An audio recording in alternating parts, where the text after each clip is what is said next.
ऐसी पलकें सचमुच हर मेकअप आर्टिस्ट के लिए एक डरावना सपना होती है, जो लंबी, सख्त और नीचे की तरफ झुकी हुई हो। ऐसी प्राकृतिक पलकों को देखकर कई लोग तो बस अपना अपॉइंटमेंट ही कैंसिल करना चाहते हैं।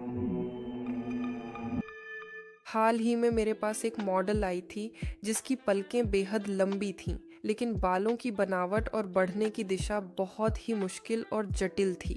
और उसने माना कि वह इस शहर के लगभग हर मास्टर के पास जा चुकी है, लेकिन हर बार नतीजा बिल्कुल अलग ही आता था। कोई भी सही तरीके से कर्ल नहीं बना पाया।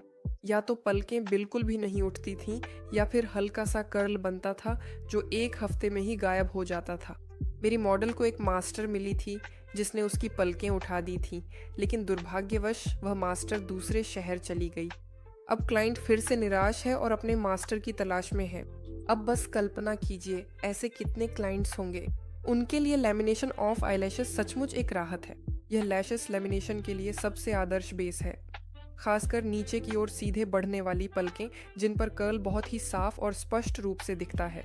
ये तो लंबी पलकें हैं, यहाँ परिणाम वाकई में अविश्वसनीय हो सकता है।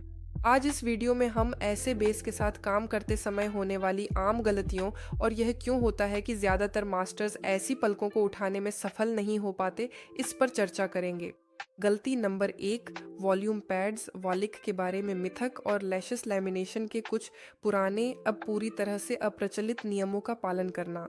और यह पुराना नियम कुछ इस तरह है, नीचे की ओर बढ़ने वाली पलकों पर हम केवल गोल वॉल्यूम पैड्स वॉलिक का ही इस्तेमाल करते हैं, क्योंकि केवल गोल वॉल्यूम पैड्स ही ऐसी पलकों को उठा सकते हैं। लड़कियों, ये अब एक मिथक बन चुका है। वॉल्यूम पैड्स वॉलिक तो बस एक दिशा देने का तरीका है जिससे लैशेस लैमिनेशन के बाद नई कर्लिंग बनती है। और यहाँ इस बात से बिल्कुल भी फर्क नहीं पड़ता कि वह आकार कौन सा है, चाहे वह अर्ध गोलाकार हो, लिफ्टिंग इफेक्ट वाला हो, या फिर एल आकार का कोई भी फॉर्मेट हो।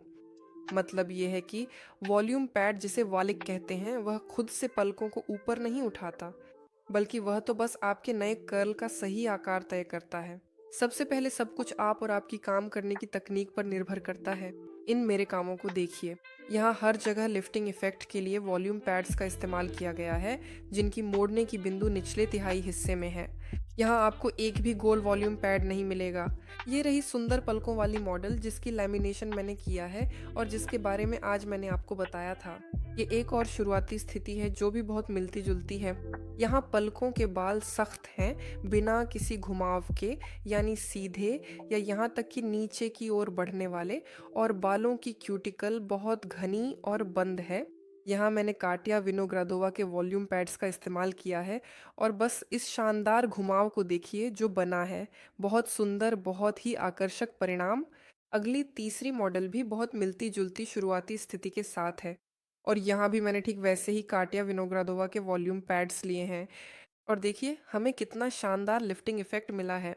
यानी एक बार फिर आप किसी भी वॉल्यूम पैड्स पर काम कर सकते हैं और शानदार वाव इफेक्ट पा सकते हैं। जब आप ऐसे पुराने नियमों का पालन करते हैं जो अपनी प्रासंगिकता लगभग 5 साल पहले ही खो चुके हैं, तो आप खुद को इतने शानदार, बेहतरीन घुमाव पाने के मौके से वंचित कर देते हैं। नीचे की ओर बढ़ने वाली सख्त पलकों पर आप गोल वॉल्यूम पैड्स भी ले सकते हैं और लिफ्टिंग इफेक्ट वाले पैड्स भी इस्तेमाल कर सकते हैं। सब कुछ आप और आपके क्लाइंट की इच्छा पर निर्भर करता है कि आप प्रक्रिया के अंत में किस तरह का घुमाव चाहते हैं। गलती नंबर 2, पलकों को लगाने के चरण में पलकों की खराब पकड़। आमतौर पर इस तरह की सख्त पलकें वॉल्यूम पैड पर बहुत ही मुश्किल से सही तरीके से लगती हैं। और यहाँ गलती तब होती है जब आप पलकें वॉल्यूम पैड पर लगाना शुरू करते हैं, एक परत चिपकाते हैं, पलकें चिपक जाती हैं, फिर वे अलग होने लगती हैं, तो आप दूसरी परत गोंद लगाते हैं, फिर तीसरी परत गोंद लगाते हैं। आप बार बार कोशिश करते हैं, पलकें कंघी करते हैं, उन्हें वॉल्यूम पैड पर सही से लगाने की कोशिश करते हैं, वे ठीक से नहीं चिपकती, सब अलग अलग दिशाओं में चली जाती हैं, और फिर आप इस पूरे हंगामे पर आखिर में पहला कंपाउंड लगा देते हैं, क्योंकि और क्या किया जा सकता है। कभी कभी कुछ भी सही नहीं होता है। आखिर यह गलती क्यों हो रही है? इस चरण पर कम से कम आपको एक कंपेंसेटर की मदद से पलकें वॉल्यूम पैड पर सावधानी से दबा देनी चाहिए, ताकि वे सभी पहली कंपाउंड में समान रूप से अपनी जगह पर बनी रहें। हम कंपेंसेटर या किसी फ़िल्म की मदद से पलकें दबाते हैं। उस फ़िल्म से, जिसे अक्सर भौहों के लैमिनेशन के लिए भी इस्तेमाल किया जाता है, ऊपर से लगाया जाता है। यह फ़िल्म पलकों के लैमिनेशन के लिए भी उपयुक्त है। ये गलती क्यों है?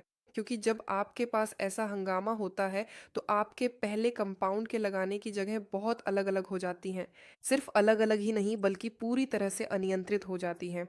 यानी आप समझ नहीं पाते कि कौन-सी जगह पर क्या है। कहीं आपकी पूरी पलक जड़ से सिरे तक कंपाउंड में डूबी होती है, तो कहीं सिर्फ एक छोटा सा हिस्सा ही कंपाउंड से ढका होता है, यानी कंपाउंड लगाने की जगह बहुत छोटी होती है और पहले कंपाउंड का प्रभाव और परिणाम पूरी तरह से बेकाबू हो जाता है।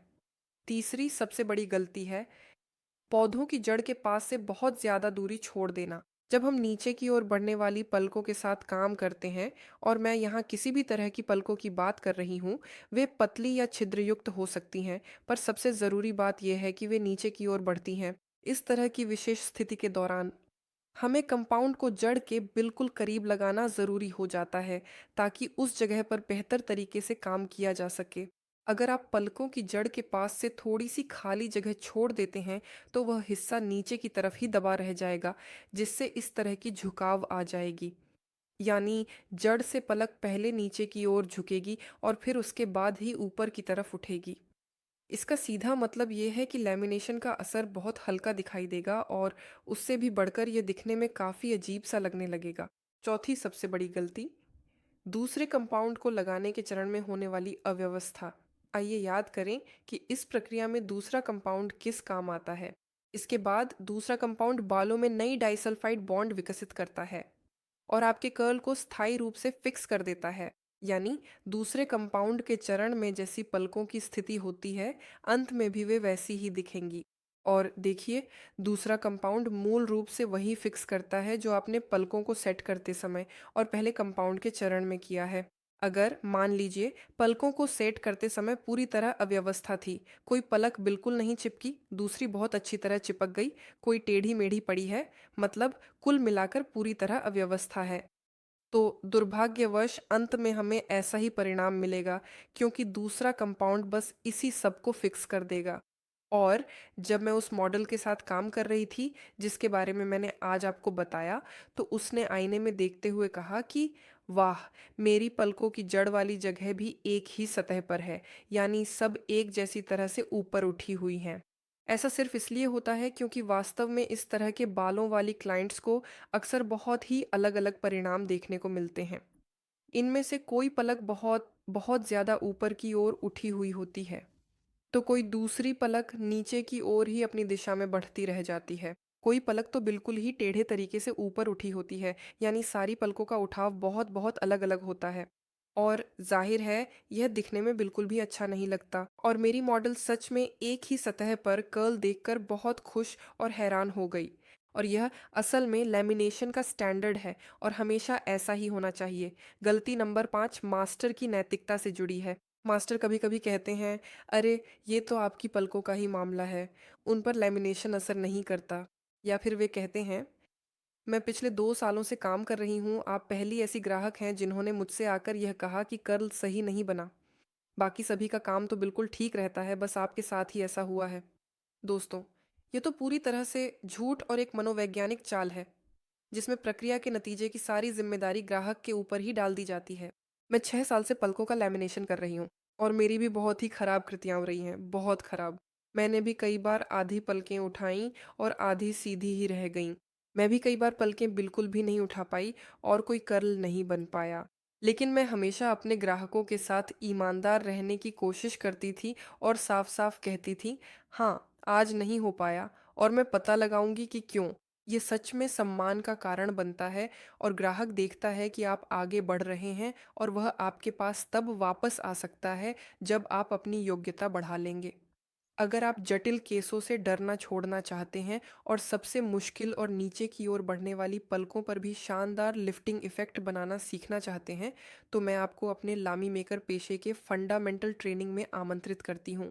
यह प्रशिक्षण 5 विस्तृत मॉड्यूल्स से बना है, जिसमें लैमिनेशन की बुनियादी बातें, process chemistry, compounds, advanced Korean तकनीक और क्लाइंट्स को आकर्षित करने तक सब कुछ शामिल है।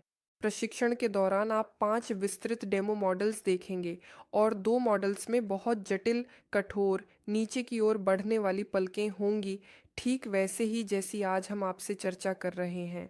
आप प्रैक्टिकल में देखेंगे कि मैं इन्हें इतनी खूबसूरती से कैसे उठाती हूँ, कैसे मेरे पास एकदम परफेक्ट कर्ल बनता है, बिल्कुल एक ही लेवल पर, जब हर पलकी एक के बाद एक सटीक बैठती है।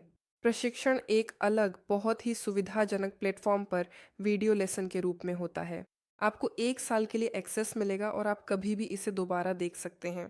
तो लड़कियों, अब अंदाज़ा लगाना छोड़ दो कि इस बार कर्ल बनेगा या नहीं बनेगा।